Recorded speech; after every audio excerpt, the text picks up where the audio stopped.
Sugod ug mga adlaway patuman ang pagpasod sa usalang ka-entrance aron makasud sa dakbayan sa Talisay.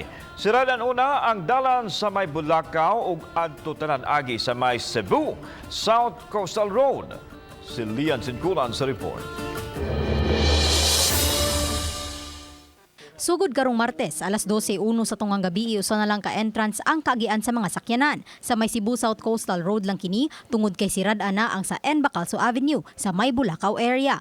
Ang maong lakang, gihimo aron higpit nga checkpoint ang mapahigayon sa kapulisan sa mga mosulod sa dakbayan sa Talisay. Giandaman na to dito mga steel railings, gibutangan na sa disaster o sa traffic team na to sa kapulisan. So we're hoping that everything will go smoothly karong 12:01 a.m. Sa among pagbisita sa may Cebu South Coastal Road kaganiha, gipangandaman na ang mas higpit unya nga pagpatuman sa checkpoint.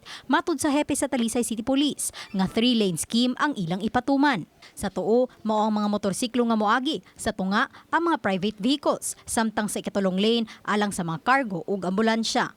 All other borders will be closed, no? Ang SRP na lang ang accessible for entrance and exit.